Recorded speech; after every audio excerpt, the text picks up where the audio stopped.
PSSI ungkap alasan butuh pemain naturalisasi timnas Indonesia. Sintayong yang haus gelar fokus Piala Dunia 2026.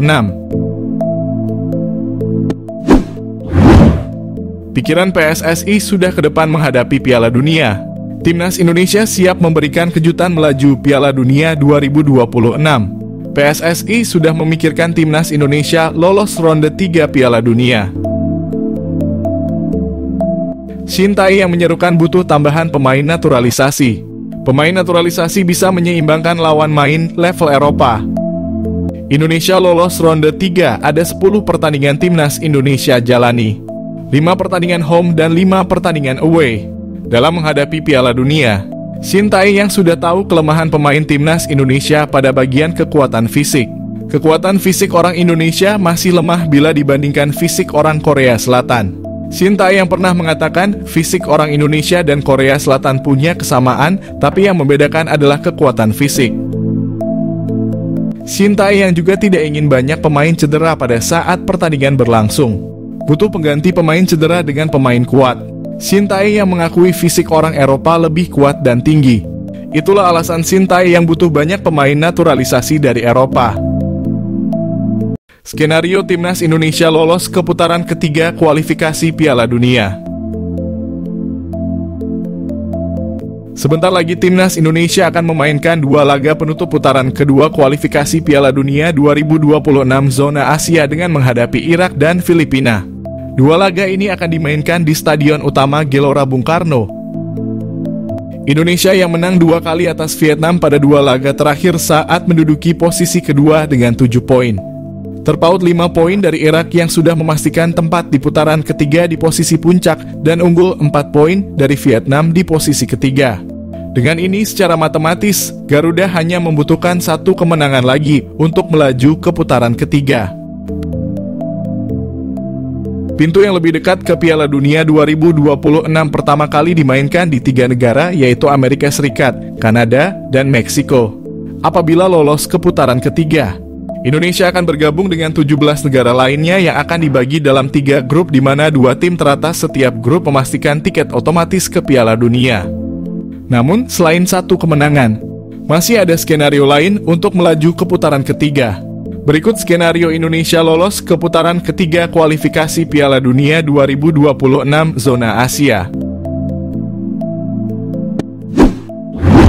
Jika Indonesia menang 1 laga di antara melawan Irak atau Filipina, maka apapun hasil dari Vietnam, Garuda dipastikan lolos ke putaran ketiga karena memiliki 10 poin. Poin ini sudah tak terkejar dari raihan poin maksimal Vietnam yaitu 9 poin apabila meraih 2 kemenangan pada 2 laga sisa melawan Filipina dan Irak. Jika Indonesia seri 2 kali melawan Irak dan Filipina dan di sisi lain Vietnam meraih 2 kali kemenangan, maka Indonesia masih lolos ke putaran ketiga apabila unggul selisih gol. Lalu apabila Indonesia seri sekali dan kalah sekali, pasukan Sintayong masih dapat melaju ke putaran ketiga jika Vietnam hanya meriah 1 kali kemenangan. Jika Indonesia menelan 2 kali kekalahan melawan Irak dan Filipina, maka Merah Putih masih dapat lolos ke putaran ketiga.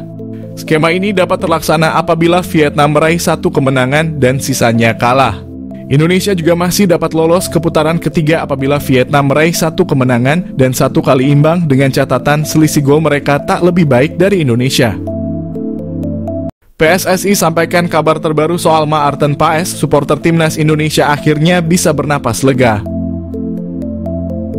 PSSI menyampaikan kabar terbaru soal proses perpindahan Federasi Calon Pemain Timnas Indonesia, Maarten Paes yang sampai saat ini tak kunjung tuntas. Anggota Exco PSSI, Arya Sinulinga mengatakan bahwa penyebab Maarten Paes belum bisa memperkuat Timnas Indonesia karena terbentur regulasi FIFA. Menurut Arya Sinulinga, alasan Maarten Paes tidak bisa memperkuat Timnas Indonesia karena pernah bermain untuk Timnas Belanda U21 ketika usianya sudah 22 tahun. Namun Arya Sinulinga menjelaskan ada celah yang bisa dimanfaatkan PSSI agar penjaga gawang FC Dallas tersebut bisa berpindah federasi dari KNVB. Dia mengungkapkan syarat yang harus dipenuhi agar pengadilan arbitrase olahraga mewujudkan keinginan Maarten Paes adalah dengan menjadikannya warga negara Indonesia. Syarat tersebut sudah dipenuhi oleh penjaga gawang berusia 26 tahun ketika resmi mengambil sumpah sebagai WNI. Dengan demikian, Paes bisa mengajukan permasalahan ini ke CAS. Dia juga meminta doanya agar proses CAS bisa berjalan dengan lancar dan Maarten Paes segera memperkuat timnas Indonesia. Kevin Dix dan Maes Hilgers gagal masuk skuad timnas Belanda di Euro 2024, segera gabung timnas Indonesia.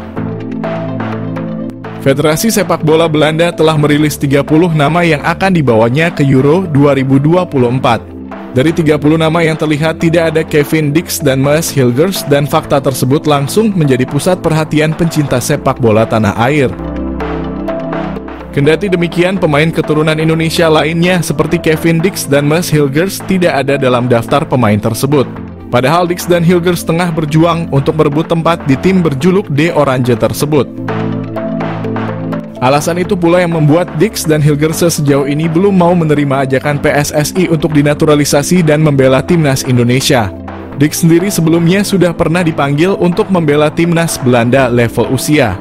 Namun pemain FC Copenhagen itu masih belum dipercaya masuk ke tim senior. Hilgers juga pernah sekali membela timnas Belanda level usia. Namun sejauh ini pemain Twente FC itu belum juga naik ke tim senior. Lantas melihat kondisi itu semua, akankah Dix dan Hilgers beralih membela timnas Indonesia? Kemungkinan itu akan ada jika Hilgers dan Dix merasa putus asa untuk menembus skuad timnas Belanda. Pilihan membela timnas Indonesia pun menjadi opsi terbaik, toh sudah banyak pemain keturunan Belanda Indonesia yang kini membela Garuda. Sebut saja seperti Justin Hubner, Ivar Jenner, dan masih banyak lagi. Kendati demikian, perlu diketahui nantinya 4 nama dari 30 pemain yang sudah diumumkan itu akan dicoret dari skuad sementara Euro 2024 tersebut. Sebab Euro hanya membolehkan setiap negara mendaftarkan maksimal 26 pemain dan minimal 23 nama.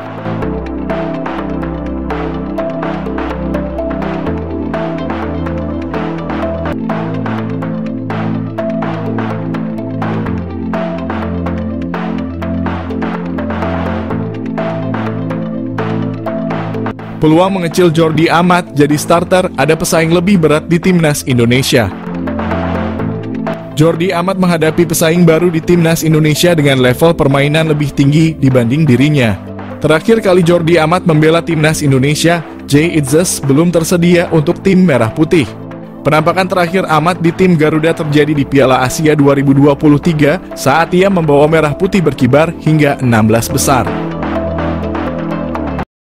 Saat itu Jay Itzes sudah mengantongi status WNI tetapi melewati batas pendaftaran pemain Piala Asia 2023. Belum ada Itzes, Amat menjadi andalan di lini belakang. Dengan usia 32 tahun, ia juga melewati rentang usia pemain yang biasanya dipanggil Shin Tae-yong. Pada agenda berikutnya di kualifikasi Piala Dunia 2026 pada Maret, Amat mengalami cedera sehingga tidak dipanggil. 2 laga melawan Vietnam pun menjadi panggung bagi Itzes untuk unjuk kebolehan. Itzes menyumbang 2 celaan set dan 1 gol dalam 2 laga berakhir atas Vietnam. 3 bulan berselang, Amat sudah sembuh dan kembali dipanggil untuk agenda kualifikasi Piala Dunia bulan Juni. Pada skuad mendatang, peluang ex-back Swansea City itu untuk menjadi starter tak akan sebesar bulan Januari. Itzes membawa performa level tinggi dari seri B yang sulit disamai back lain di skuad Garuda. Back berusia 23 tahun itu juga sedang bersaing di jalur promosi Liga Italia, sehingga berpotensi tampil di seri A musim depan. Sementara itu, Amat sudah meninggalkan Eropa sejak 2 musim terakhir dengan bergabung Johor Darul Takzim yang tak punya lawan sepadan di Malaysia. Tanda-tanda penurunan Amat juga sudah terlihat sejak pertandingan awal kualifikasi Piala Dunia. Pada laga pertama melawan Irak, ia mencetak gol bunuh diri ke gawang Nado Argawinata. Pada laga kedua melawan Filipina, ia kehilangan bola yang menjadi penyebab gol Patrick Reichelt ke gawang Hernando Ari. Jika Shin Tae-yong mengutamakan usia, maka starter Indonesia di sektor back tengah adalah Itzes, Rizky Ridho, dan Justin Hubner. 5 pemain rela absen di Euro 2024 demi perkuat timnas Indonesia, meski jadi andalan di Liga Italia. Sejumlah pemain keturunan rela berganti kewarganegaraan dari Belanda menjadi Indonesia. Padahal pemain-pemain ini memiliki kualitas. Jika mau bersabar, hanya masalah waktu bagi mereka membela timnas Belanda dan tampil di Euro. Namun karena keputusannya berganti paspor menjadi Indonesia, pemain-pemain itu kemudian gagal memperkuat timnas Belanda di Euro 2024. Maarten Paes. Secara statistik, Maarten Paes tidak kalah ketimbang 4 kiper timnas Belanda yang diproyeksikan mentas di Euro, yakni Bart Verbruggen, Mark Vlekken, Nick Quinten Olich, dan Justin Bijlow. Menjadi tulang punggung FC Dallas, Maarten Paes dapat bersaing dengan kiper-kiper lain. Justin Hubner. Persaingan di lini belakang timnas Belanda memang sengit, namun Justin Hubner bisa saja dibawa ke Euro demi mendapatkan pengalaman tambahan. Tom Haye. Hingga usianya yang menginjak 29 tahun, Tom Haye tak kunjung membela timnas Belanda senior. Namun ia bisa saja mencatatkan debut di Euro jika melihat statistik yang dicetak di Eredivisie. Musim ini ia masuk 5 besar sebagai pemain dengan pencetak peluang dan intercept terbanyak di Eredivisie. Bukan tak mungkin Tom Haye mengisi lini tengah timnas Belanda di Euro. Calvin Verdonk. Calvin Verdonk dalam waktu dekat mendapatkan paspor Indonesia.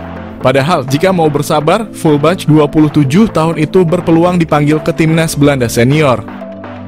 Musim ini Calvin Verdonk rutin masuk Team of the Week Eredivisie. Ia disinyalir dapat bersaing untuk mengisi posisi fullback kiri timnas Belanda. Nama terakhir ada Jay Edzes. Tak hanya tangguh dalam bertahan, bek Venezia FC ini juga andal dalam membantu serangan. Terbukti bersama Venezia FC musim ini, Jay Edzes mengoleksi 3 gol dari 26 pertandingan. Jumlah golnya seharusnya bisa lebih banyak lagi jika bek 23 tahun ini tidak mengalami masalah kesehatan. Jumlah gol itu mengungguli nama-nama beken lain di lini pertahanan timnas Belanda.